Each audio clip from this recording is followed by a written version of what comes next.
¿Qué tal, estimados estudiantes? Bienvenidos a esta unidad en la cual pues vamos a estudiar como tema principal los verbos modales. Pero antes de eso pues vamos a seguir hablando y conociendo un poco más del componente más importante de la oración, que es el verbo. Para ello pues recordemos que ya hemos visto que tenemos como tipos de verbo los verbos principales. También habíamos visto los verbos copulativos o de enlace, al cual justamente pues pertenece uno de los verbos más importantes del inglés, que es el verbo to be. También hablamos sobre los verbos de acción y los verbos estáticos, que también pues es un tipo de verbos, ¿no? Y también revisamos a los verbos auxiliares, en específico el verbo do, ¿no? Que puede tener su forma de do o das, dependiendo del sujeto de la oración, y que también pues nos permitía construir las oraciones negativas y de interrogación. Vamos también ahora a recordar algunas de las características principales de los verbos antes de pues ya interiorizar totalmente en los verbos modales. Muy bien, y entre las características que podrían tener los verbos pues tenemos la forma del verbo, que decíamos pues está referente a lo que corresponde a los tiempos verbales, al modo del verbo, si está en futuro, si está en pasado, todo eso pues le da la forma del verbo.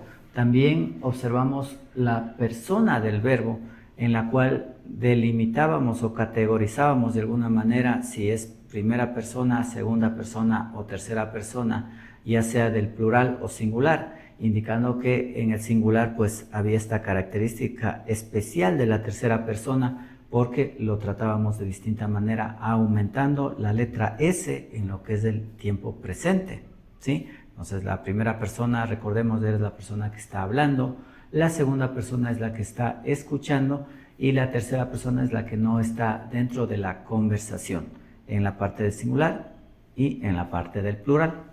También pues hablamos sobre el number of the verb, ¿no? El número del verbo, que se refiere a si el sujeto de la oración está en plural o está en singular, ya que siempre debe haber una correspondencia entre el verbo principal y el sujeto en este sentido.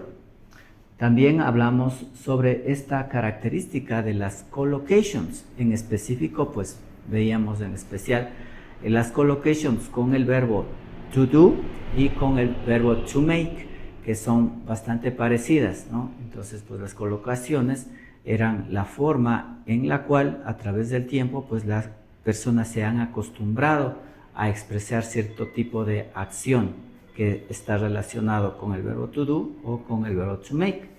Y en este capítulo pues vamos a hablar sobre esta característica, los idioms, que son un poco parecidos a las collocations, o podría un poco pues dar pauta a una pequeña confusión, pero realmente los idioms lo vamos a ver como los refranes o las frases que usa un idioma, que no pueden ser traducidas textualmente, sino que reflejan una idea detrás de esas palabras.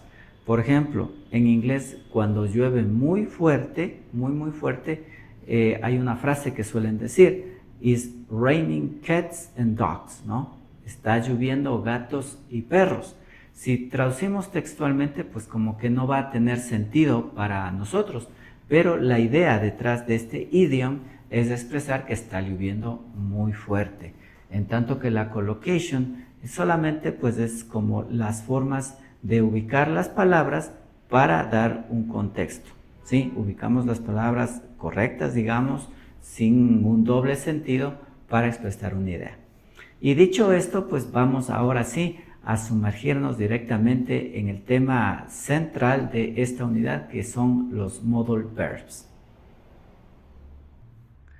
Muy bien, entonces pues vamos a comenzar a analizar profundamente lo que corresponde a los verbos modales. Un verbo modal es una palabra que vamos a poner antecedente al verbo principal, la cual le va a modelar, le va a dar una cierta connotación a este verbo principal. Este verbo principal, cuando nosotros vamos a utilizar lo que corresponde a estos verbos modales, debe estar en su forma simple. Es decir, no va a haber conjugaciones, no va a haber tiempos verbales, va a ser lo que justamente estudiábamos como característica del verbo en su forma base. ¿Sí? No va a estar en su forma infinitiva ni ninguna otra, solo su forma base para poder utilizarlo. Esta parte pues tal vez nos va a simplificar un poco el trabajo, ¿no? Ahora vamos a interiorizar un poquito más de forma muy general, ya que luego pues vamos a continuar haciendo nuestros 5 tipos de oraciones: afirmativas, negativas, preguntas y tag questions, en la cual pues vamos ya a observar más directamente qué modales y cómo utilizarlos correctamente. Ok, vamos a tener la posibilidad de modelar en forma general posibilidad, es decir, la posibilidad de que esa acción que está representando el verbo base suceda. En este caso, ¿qué verbos modales podemos usar? El can, el could, el may o el might, ¿sí? Vamos a poder expresar o dar ese matiz o esa connotación al verbo principal, la posibilidad de que eso suceda, ¿sí? Entonces, bueno, como decimos, podemos usar estos modales que luego los vamos a practicar muchas veces hasta que pues nos quede claro y sobre todo se mecanice en nuestra mente. También podemos dar una connotación para expresar la habilidad de que esa acción sea hecha, en este caso, por el sujeto. ¿Cómo podemos expresar eso? Con el can't y con el could, ¿sí? Vamos ahora a una connotación de necesidad de hacer algo, de que algo sea hecho, ¿sí? Y pues esa acción justamente va a estar representada específicamente por el verbo que lo pongamos ahí. Puede ser estudiar, puede ser viajar, etcétera, ¿verdad? ¿Con qué verbos modales nosotros podemos dar esa connotación? Con el must, con el need to. Fíjense en esta estructura interesante, el need to, ¿no? El have to también, ¿no? Que ya lo habíamos visto anteriormente, que nos va a dar esa connotación de que se necesita que esa acción sea realizada, ¿no?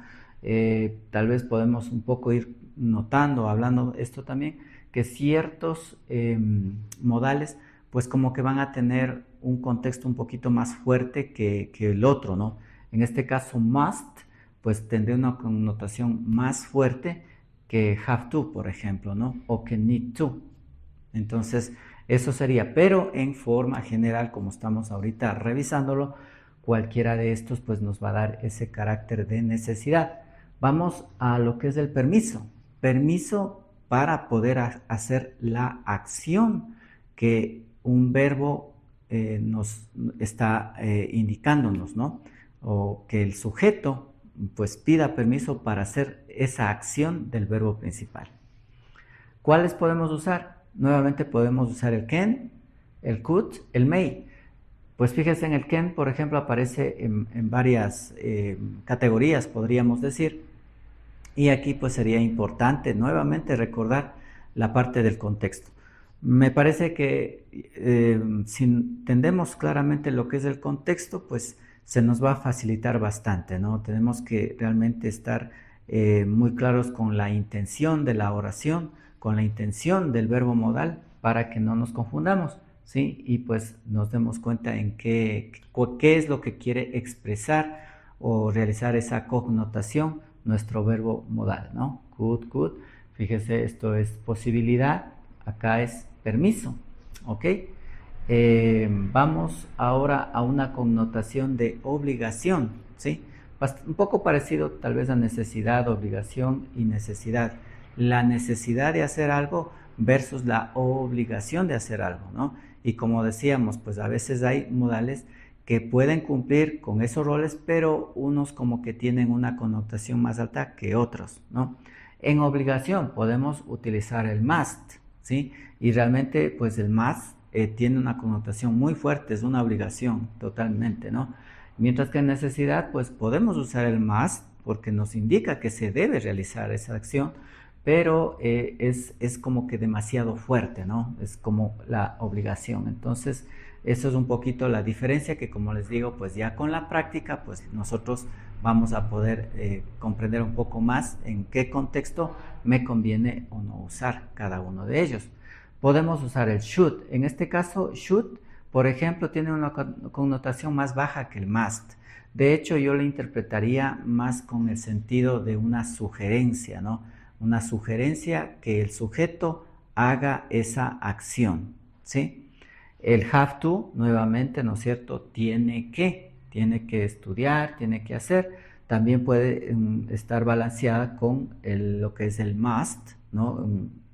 El must sería bien alto, el have to podría ser el que le sigue, ¿no? El siguiente, un poquito más bajo. Ought to también, ¿no? Ought to y have to, pues realmente tienen la misma connotación. Realmente cualquiera de los dos se los podría usar. Y vamos a lo que es expresar una probabilidad de esa acción, ¿no? ¿Qué probabilidad hay que se cumpla esa acción? Podemos usar might, may y could, ¿no? Entonces, cualquiera de ellos, pues, tiene la capacidad de expresar eso. Ahora ya depende de los niveles de la connotación. Might, por ejemplo, es el más alto, no es el que nos indica una probabilidad, no tenemos nada de certeza de que esa acción pueda pasar. May, pues un poquito más de certeza, ¿sí? Como que hay un poco más de seguridad que eso pueda pasar. Y could, pues igualmente, ¿no? Yo diría que may y could están como al mismo nivel, ¿sí? Como para poder expresar esa probabilidad. Entonces, pues esto básicamente es el modal, ¿no? Y obviamente que son muy útiles para expresar estos contextos, ¿no? Por ejemplo, en el caso de habilidad, yo conduzco un camión, pero ¿qué tal si yo lo que quiero decir es que yo tengo esa habilidad, que yo puedo conducir un camión? Entonces, pues ya recurro a este modal para darle ese énfasis, ¿no? I can't drive a truck, ¿no? Yo puedo conducir un camión, yo tengo esa habilidad de hacerlo. Ahora pues vamos a seguir interiorizando un poco más ya en una estructura y con un par de ejemplos antes de comenzar con nuestros tipos de oraciones. Muy bien, entonces pues examinemos la estructura de una oración en la cual vamos a hacer uso de estos modales. Tendríamos como siempre nuestro sujeto, verbo y complemento, pero en la parte del verbo pues vamos a tener ya esta variación, ¿no? Vamos a tener nuestro verbo modal de acuerdo al modelaje o al matiz que queremos darle a nuestro verbo principal, que cuando usamos el modal pues debe estar en su forma simple, ¿no? Eso nos va a ayudar mucho porque no tenemos que aprendernos nada nuevo, únicamente pues lo que representa el verbo modal. Ejemplo, Tom might come tomorrow. Tom podría venir mañana. Primero pues vemos que nos dice mañana, lo que nos podría hacernos pensar que la oración está en futuro, ¿verdad? Su contexto está en futuro, pero realmente su estructura está en presente. Tenemos a Tom, nuestro modal verb no cambia nada, es la palabra might, una de las cuales nos permitía justamente expresar posibilidad. Recuerden que teníamos el may y el could, ¿no? Bueno, después lo vamos a ir mecanizando en base a los ejercicios que vamos a realizar. Nuestro verbo principal en este caso es come, ¿no? Y fíjense en que a pesar de ser tercera persona, pues yo no le pongo la S, ¿sí? No tiene tiempo verbal. Decimos mañana, pero el verbo está en presente, ¿sí? Lo que significa que está en su forma simple. Entonces, no nos preocupamos en ningún caso por el verbo, sino solo su forma simple. Es un detalle bastante interesante, ¿no? No hay S, no hay nada de eso, no hay terceras personas. Siguiente ejemplo. She must study for the exam. Ella debe estudiar para el examen, ¿sí? Fíjense en cómo se modela, ¿no? Ella estudia, pero al momento que uso el modal verb, ya tiene este matiz que ella debe, ¿no? Que está obligada a estudiar para el examen, ¿sí? Igualmente, pues vemos el verbo, estamos en tercera persona, pues no hay ningún cambio en el verbo principal y nuestro modal verb ¿sí? Pues al lado del verbo principal. Recuerden, un modal verb no puede estar solo. Siempre va a estar modelando, alterando esa connotación a un verbo. ¿Ok? Y bueno, esta sería pues la introducción a este tema.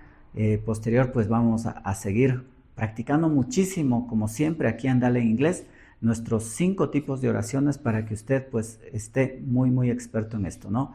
A afirmar, a negar, a hacer preguntas simples, a hacer preguntas más estructuradas, open questions, y también pues esta tag question, que a veces quizá no la usemos mucho, pero igualmente nos permite pues manejar estas estructuras en inglés que las debemos como dominar para poder expresar nuestras ideas. Sin nada más, pues nos vemos en el siguiente video.